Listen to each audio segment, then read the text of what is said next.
Hi everyone, welcome back to the Code Street. This is Siddhant, and in this video we will be starting off with the introductory lessons to the C++ course that we have started off on this channel. तो last video में हमने promise किया था कि हम जो पहला lesson करेंगे that would be the very basics of C++ so that everyone can understand what programming actually is. तो इस वीडियो में we will be starting off with the concept of flow chart. Flow chart क्या होता है? Flow chart come way before the hello world program. Like hello world is considered to be the basics of coding, right? So flowcharts actually come way before the hello world program, and what these actually are इसको हम आज के video में समझेंगे. And what I've planned to do is that we will be combining the best of both worlds, that is theoretical knowledge as well as hands-on examples, so that we will be combining both of them. And at the end of this video I hope that the entire topic will be crystal clear to you. ठीक है? So but before that, हमने lesson शुरू करने से पहले let us try to understand and know more about Newton School, जिनके साथ ये वीडियो कोलैबोरेशन में बनी हुई है. So let's hop on to their platform. So Newton School is actually an edtech platform which guarantees you placement. और उनका कहना है कि they will be charging zero fees until and unless you get placed with a minimum package of 5 lakhs. So they are doing this in collaboration with a number of companies which are here to hire you. You can go on to their site and you can watch all the companies who are working in collaboration with Newton School. And इससे भी ज़्यादा best बात जो है, there are a lot of courses which they are offering, and these courses are aimed to target a variety of audience, like students like you and me, even professionals who are currently working in some job और वो try कर रहे हैं कि वो switch करें या फिर कोई और भी purpose हो सकता है. Women who have actually got no technical background or they are looking forward to start learning something in the field of tech, उनके लिए भी courses है. So every course is dedicated to a variety of target audience, right? And in the recent times, Newton School has started this Launchpad program of theirs, under which they are giving away courses for free so that everyone can gain knowledge, that too completely free of cost.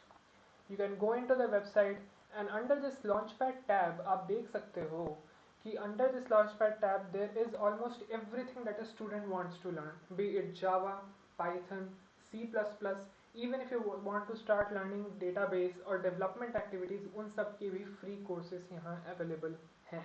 All you have to do is just enroll yourselves into them और उसके बाद you just have to start learning. ठीक है? So please please please Newton School की website पे जाओ और इन सारे कोर्सेज को देखो and just enroll yourself and just get started. In the meantime, let us get back to this what is flowcharts thing और flowchart की पूरी concept को आज समझ के ख़त्म कर देते हैं. So let us start off with the theoretical knowledge. Flowchart होते क्या हैं? Flowchart is actually a graphical representation of an algorithm. Programmers often use it as a program planning tool to solve a problem. It makes use of symbols which are connected among them to indicate the flow of orientation. तो इस बात का मतलब क्या होता है? इसका मतलब ये हुआ कि एक प्रोग्राम को जब मैं देखता हूँ, before I can start coding on it, I have to plan out the logic and I have to plan out the entire flow of the program. Like इसके बाद ये करना है, इसके बाद ये करना है, then I will get the desired output, right? So if I want to present the solution of a program without actually coding it out in a form of a fashion, कोई particular fashion maintain करके without उसको code किए, यदि मुझे अपनी idea को present करना है तो वो हम फ्लो चार्ट के थ्रू कर सकते हैं. कैसे कर सकते हैं वो हम आगे पढ़ेंगे. नेक्स्ट थिंग ऑफ इंफॉर्मेशन जो हमें समझनी है वो है कि that there are some symbols used in this process of depicting the logic of the code. तो flow chart is the process of depicting the logic of the code in a way other than coding it out, है ना? और इस process में हम काफ़ी symbols का use करते हैं. ठीक है? तो let us try to understand them one by one. तो अब हम जाते हैं व्हाइट बोर्ड पे और एक एक करके उन सारे सिंबल्स को समझने की कोशिश करते हैं. ठीक है? कूल. तो आज के टॉपिक पे अगर हम शुरू करें, सॉरी पेन सेलेक्ट ही नहीं किया मैंने, या तो आज के टॉपिक अगर हम शुरू करें तो that is flow chart, right? So flow chart में we are trying to learn about symbols.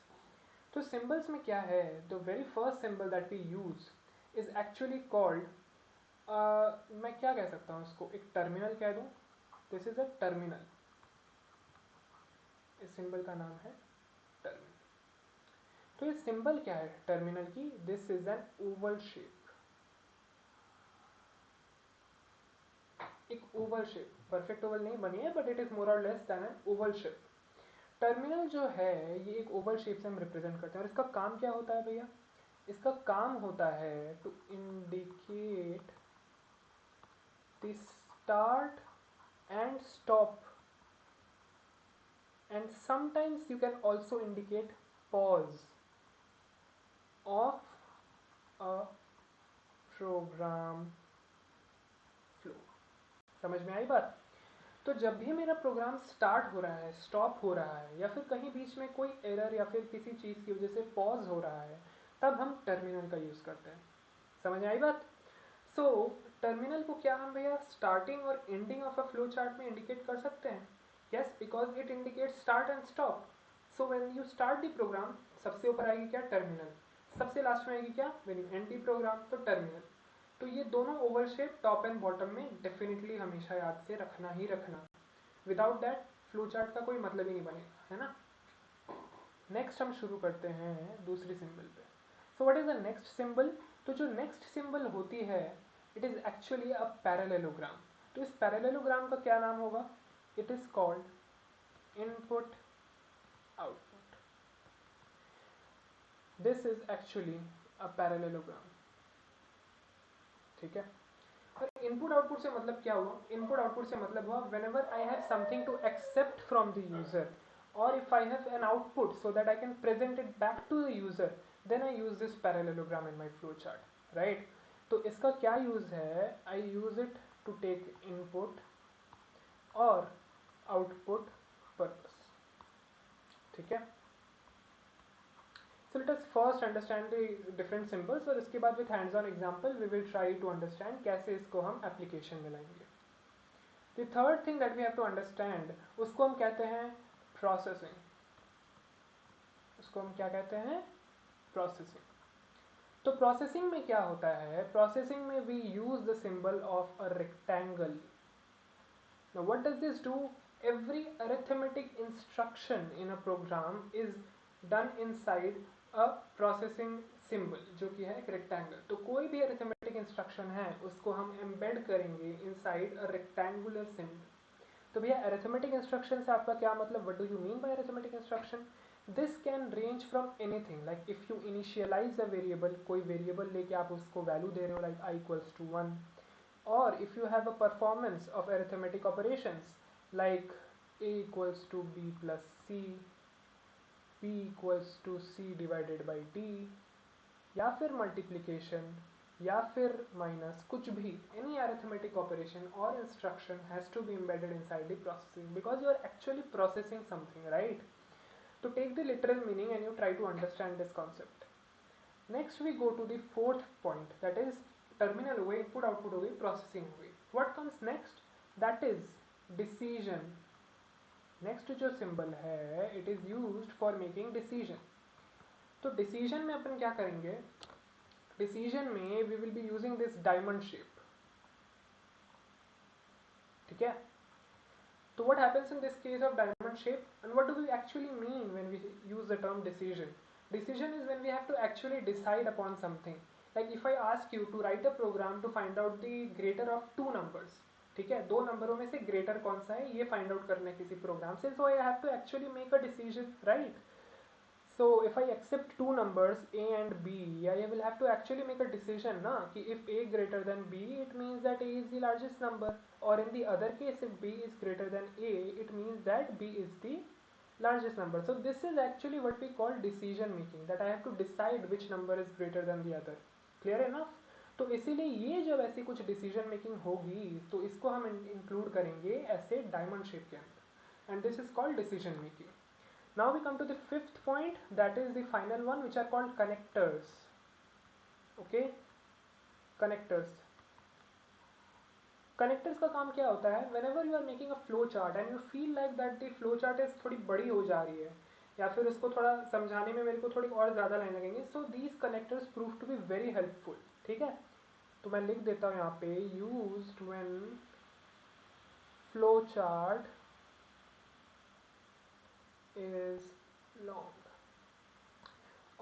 in order to connect all these, what will you use? बहुत common sense की बात है. We will be using connecting lines, जो कि हम use करते हैं arrows इनकी मदद से. आई बात समझ में?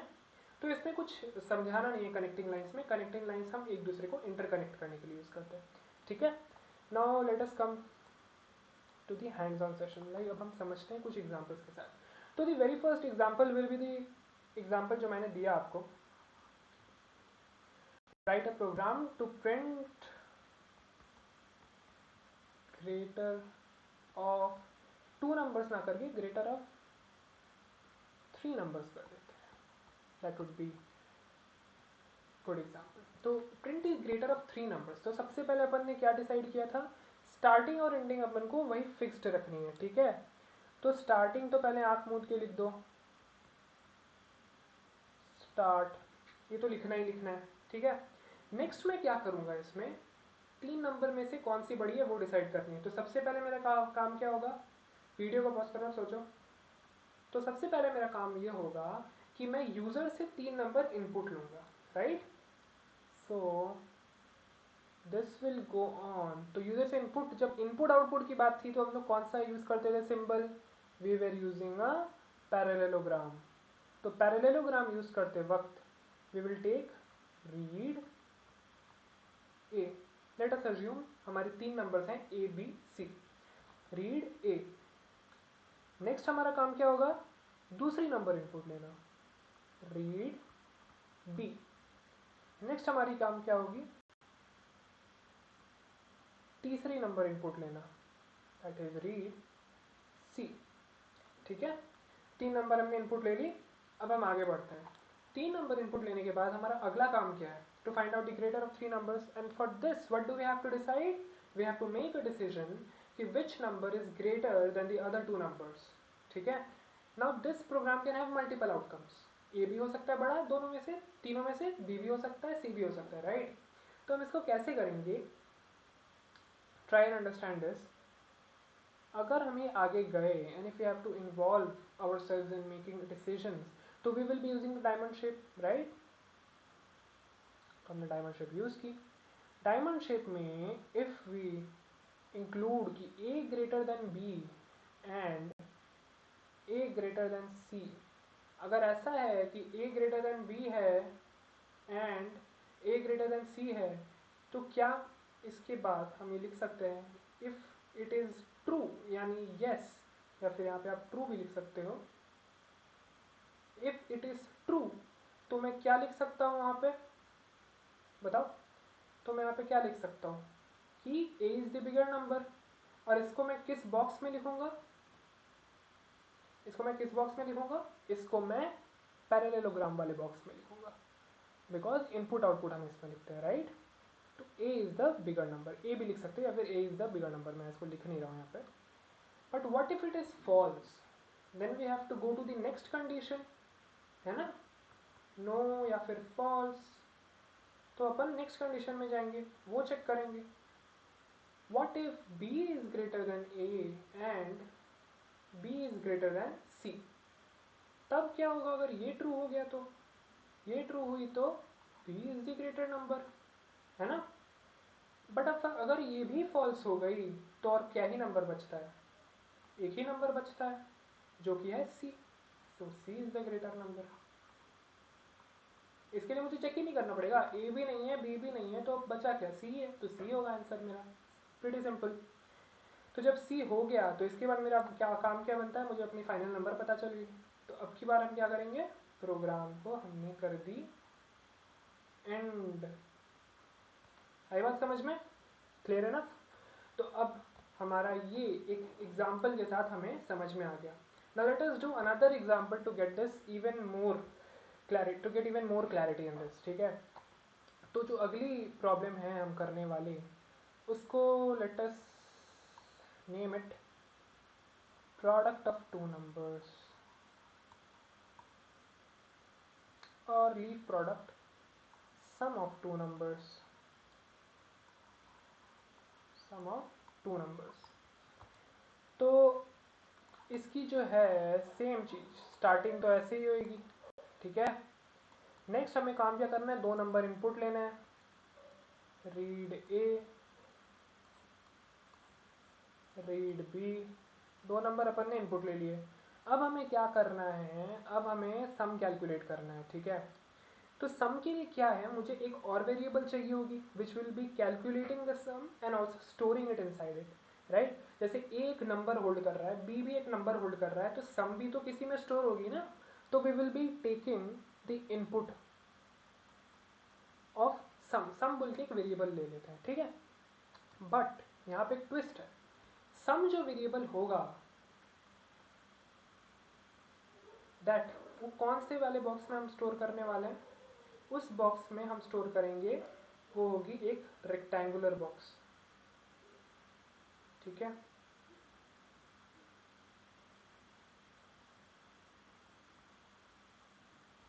इस रेक्टेंगुलर बॉक्स में सम को स्टोर करना। अब आप पूछोगे भैया ऐसा क्यों हुआ, क्योंकि हम यहाँ पे रीड बी जब यूजर से कर रहे हैं, तो हम इनिशियली, वो क्या होता है कि 2 चीज़ें होती है। एक चीज़ होती है आप वेरिएबल को यूज़र से इनपुट लो, जहाँ यूज़र की फ्रीडम होती है, वो कोई भी अपने मन का नंबर दे सकता है। और एक होता है कि आप वेरिएबल में अपने से ही कोई वैल्यू पहले से इनिशियलाइज कर दो, वहाँ यूज़र की कोई फ्रीडम नहीं होती है, वो वेरिएबल पहले से ही वो नंबर लेके चलता है। Repeating myself in English, whenever you are taking or accepting variables, you have two types, you have two kind of liberties. Either you can accept a variable from the user. In that case, what happens is the user has the liberty to take any number in that scenario, and he can make that variable accept that number. Clear enough. और second जो हमारी condition होती है, in that case what happens is that we are already accepting a value beforehand, and due to that what happens is we cannot overwrite that value which we have already initially taken. तो अगर हम for example लेते हैं sum को, तो sum को अगर for example यहाँ पे देख लो, read a और read b हमने ली है, तो read a और read b जो है हम यूजर से ले रहे हैं, तो यूजर कोई भी नंबर यहाँ पे डाल सकता है, right. But since we are taking sum here, तो सम को हम क्या कर रहे हैं, सम इक्वल्स टू 0 रख रहे हैं, because initially before we calculate a and b, the value of sum is equals to 0, है ना। तो that is why we are performing an arithmetical instruction here, we are giving the instruction that sum has to be equals to 0. We are initializing a number to sum. This is a form of an arithmetical instruction, and that is why it has to be embedded inside a rectangular box. Clear? अब आगे बढ़ते हैं। सम हमने 0 रख ली, तो अब हमारा अगला काम क्या होगा, अगला काम हमारा ये होगा कि we have to calculate the sum of 2 numbers, ठीक है। तो इसमें क्या कोई चेकिंग की पोर्शन आ रही है, कुछ भी आ रहा है, या फिर कोई भी चेकिंग वेकिंग आ रही है, नहीं आ रही है। So the next thing that we will be doing is calculating the sum, ठीक है। That is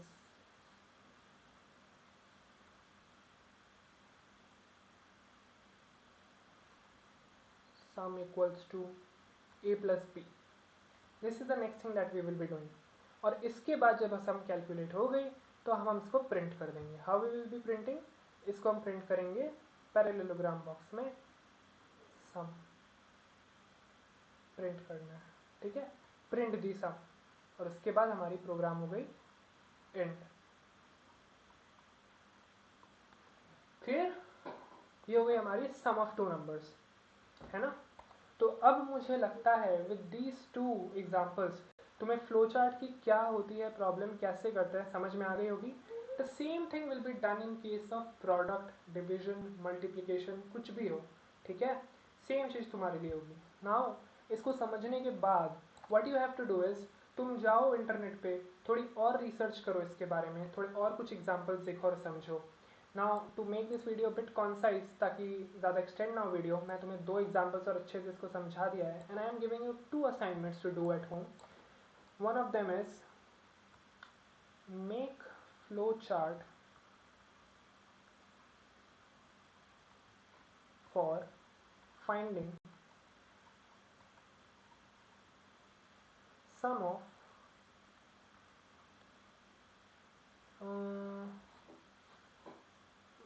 no not sum तो अपन ने कर ही लिया, to find product of 2 numbers, and another one जो है which is make flowchart for finding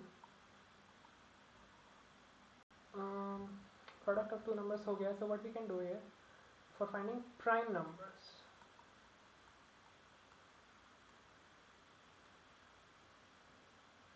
ठीक है. That is for finding if a number is prime number or not. एक नंबर इनपुट लेना है and you have to find it out if that particular number is prime number or not. ठीक है. You know every concept. Rewatch this video if you have any doubt anywhere, और अगर कोई doubt हो drop it down in the comment section below. I will be answering each and every doubt that you guys will be having. ठीक है. कोई भी doubt हो नीचे कमेंट सेक्शन में लिखो, लाइक करो, शेयर करो और सब्सक्राइब करना है इस वीडियो को, so that the next session that we will be having you don't miss it.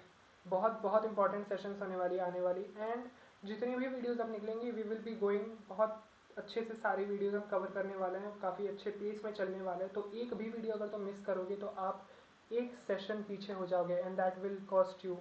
तो इसीलिए do like, share among your friends and definitely subscribe कर लेना चैनल को, because each and every session is important. ठीक है. up until the next video, हम अगले video में फ्लो चार्ट्स में अगर कोई डाउट होगी तो उसको हम वो एक्नॉलेज करेंगे, and in the next video we will be starting pseudocodes. Pseudocodes is the next step in the initial introductory sessions of C++. उसको समझना भी बहुत इंपॉर्टेंट है, उससे लॉजिक डेवलपिंग तुमको समझ में आएगी. So that is also a very important session that you guys will be having. Do like, share and do subscribe it, and definitely do visit Newton School's website online. तब तक के लिए अगली video आने से पहले bye, have a great time and don't stop coding. Bye bye.